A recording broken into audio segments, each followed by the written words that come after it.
So what is up, FSM Army? Welcome back to a brand new episode. So we are back in Tokyo, Japan. So nandito tayo sa Shinjuku ng Hotel Banda.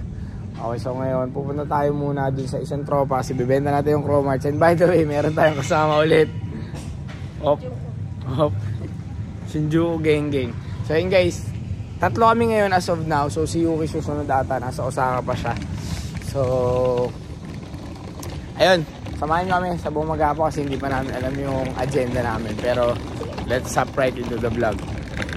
By the way, sa mga nagtatanong bakit kami nandito sa Tokyo, actually, supposedly meron tayong event, okay, which is yung SNEX nga, yung Sneaker Expo Japan. Kaya lang, last minute kailangan namin siya i-cancel kasi hindi nagkaintindihan si Yuki and yung, I can say na malinong coordinator or nung event organizer kasi nagbayad na kami for pwesto. Nagbayad namin ng pwesto, okay, which is XXX amount. Tapos, for ticket, naniningil pa sila for tables and chairs. So, sabi ko, Yux, too much yung price para sa ganyan. Sabi ko, si SneakerCon nga, magkano lang. So, yun, we had to cancel it last minute. Pero nakabook na kami ng ticket. So, kami dito? Baka mag-Tokyo trip na lang muna namin ni Levin. And sa mga mga marunong dito sa kotse, baka may alam kayo kung saan dito pwede mag-rent-car ng JDM. Kasi ang alam namin sa Osaka lang eh. Comment down below, pupunta namin yan. Tapos iba-vlog din natin.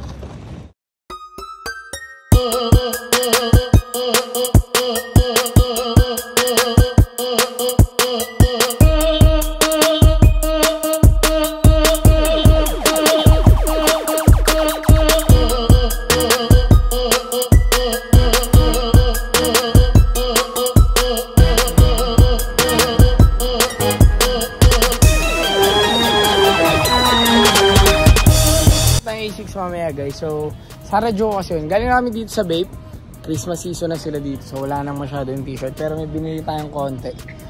Okay, mapapaaway pa kami dito, mga foreigner kasi talaga eh, no?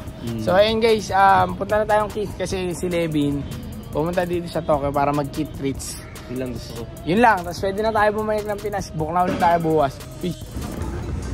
Guys, nandito na tayo sa home court natin kay Kit. Okay, so hopefully hindi tayo biguin ni Kit. Kasi, ay tatay pala muna tayo. So, akit tayo dito. Unahin natin yung Kit treats. Guys, andito na tayo sa Kit treats. So, bili tayo ng mga t-shirt. Ayun o, may mga t-shirt sila. So, eto ata yung Kit treats na Chips Ahoy na collab. So, try ko siyang i-video sa loob. Pero most likely hindi pala, yung pala Hakuna ata yun yan. Ang mga shirt na yan. So pag hindi yan Chips ako, hindi tayo bibili. Okay, ayoko yan, hindi maganda. Lunch time. So ito na guys, bumili na kami ng treats. So yun yung mga teas nila. Pero yun, hindi natin siya masyadong treat. So papa-pre-order muna tayo if ever yun lang magiging stock natin. So message na kayo. 7.5 for today only. So guys, meron tayo nabili na Kit A6 yung for invitation. So nakachamba tayo kasi meron pa available dito. Try natin bumalik kasi may pila. And one pair lang daw yung pwedeng bilhin. Okay ka pa parang. Guys, early pair fragment from friends and family ni Fujiwara. Kung kilala niyo yung may-ari ng God Selection, si Nari, sa kanya to galing. Size 9.5. Binili natin to guys. Pakita ko sa inyo mamaya. Guys, kakasahod lang natin. Okay. Benta natin yung Chromarts. Sa murang halaga. Saan niyo gusto? Sa ano? Sige. Guys, silip lang tayo sa ambush. Actually, sobrang dami na naming nabili. Hindi ko lang nabablog.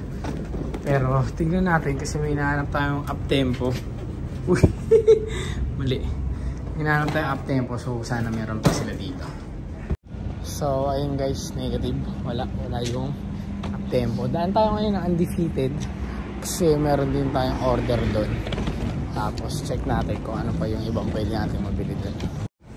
Guys, food trip muna kami. Lux Lobster. Masarap to, natikman na to namin before nung huli kaming nandito. So papatry namin siya kay Boss Jacob. Hindi, lagi ako dito. So yun guys, masarap to, must try. Sa ano to? Sa connecting na street ng Shibuya going to Harajuku. Sarap din. So guys, si Levi na allergic sa hipon, kakain siya nito para yung uso niya kumapal ng todo. Favorite natin yan, mga So, hipon. yan. Sarap to guys, sarap. Guys, Fear of God collab guys. Meron din sa Japan. Makaka-copyright lang tayo, so kakat ko na siya. Fear of God.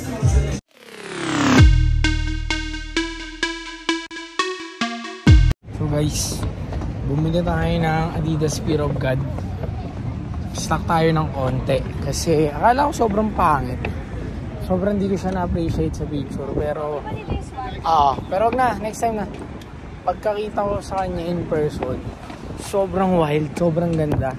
So bumili tayo ng konti pang stock and hopefully mabenta din natin siya. Guys, super rare na ito Tyson, kaya lang size medium. Large siya na. Kung meron large, bili tayo. Anong bibili mo par? Off-white. Mura lang, no? So guys, umulan. Booking kami pa uwi.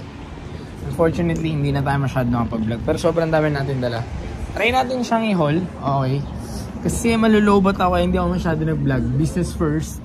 Tapos na kami kumain. Busog na, tinan mo. Halata naman sa katawan, busog na. So uwi muna kami. Tapos we're gonna celebrate. Kasi basta sumahod si Jonas kanina. Sumahod tayo, so si-celebrate tayo. Try natin i-vlog yun guys. Balik na kami dito sa hotel. Andun yung mga pinamili namin, so hindi ko na siya ma-haul sa inyo, okay? Kasi actually marami siya. Pero right now, gusto kong ipakita sa inyo tong pair na to. Kasi kanina nakita nyo, galing kami ng Adidas, tapos para may Fear of God event siya. So pop-up lang siya. So bumili tayo ng konting pairs, okay? Pero ito yung gusto kong i-highlight. Kasi ito yung sobrang hindi ko akalain. Okay guys. Sa mga nagpa-follow sa akin sa IG, may binitawan na statement si Jerry Lorenzo na lalagpasan niya daw si Kanye West. Medyo ganun. Pero sabi ko pa doon sa story, this guy is a joke. Kasi sabi ko, ang pangit niya sa picture guys, promise. Pero ito, bumili ako pang personal ko to.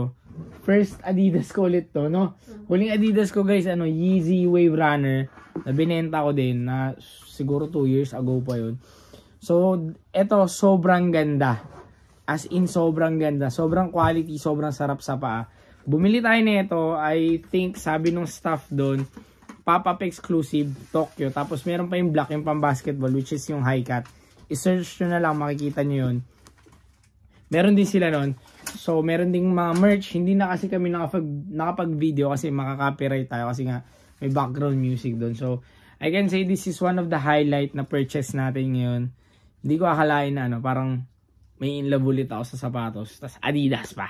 Okay, alam niyo naman ako medyo loyalist ako sa Nike. Pero ito sobrang ganda niya guys. Kung gusto niyo nito, we're having a pre-order for 16,500 only.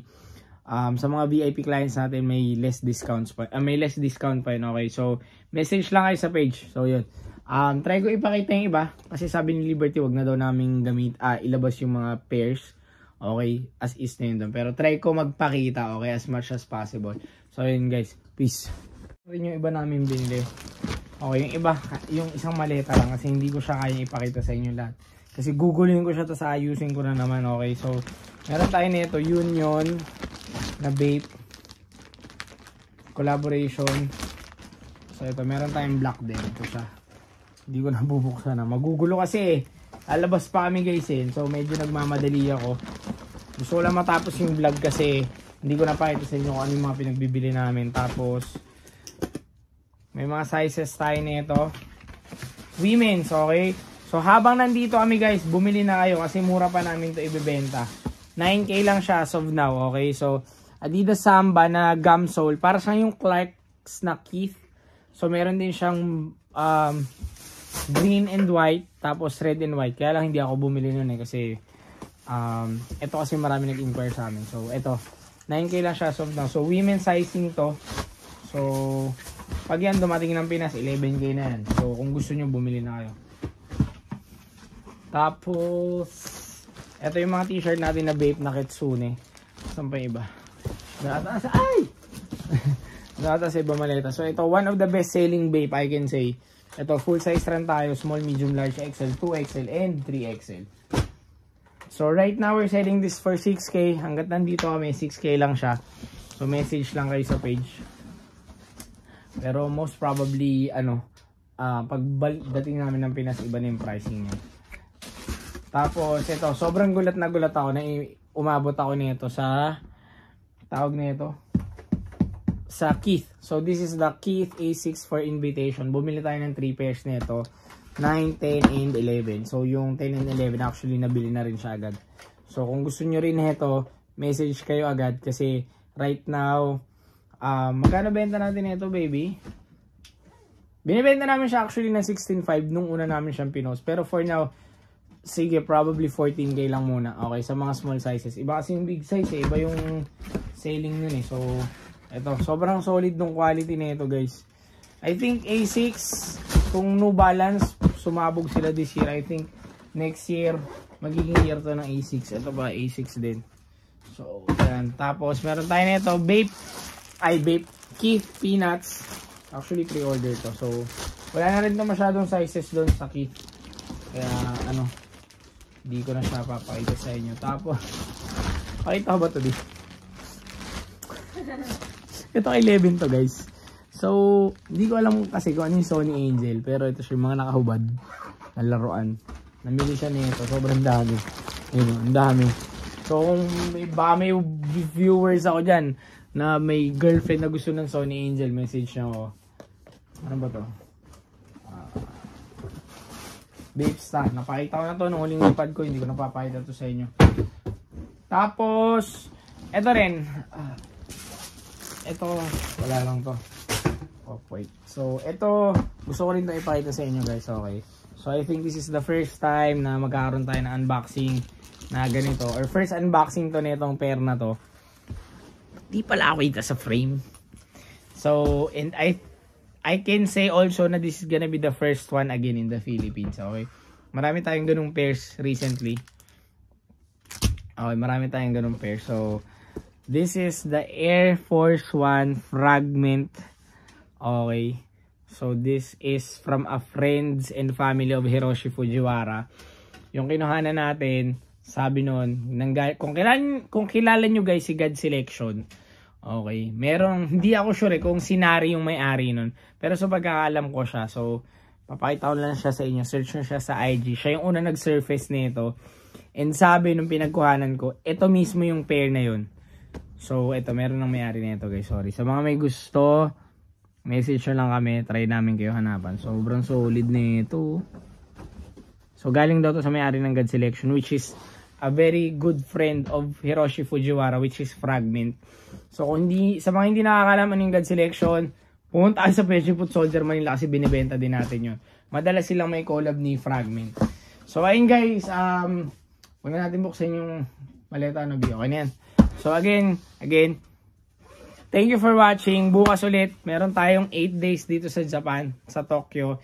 And, alam nyo na to, daily vlog. Again, thank you for watching. Till next time, you out. Peace. Shinjuku Nights muna kami, guys. Peace.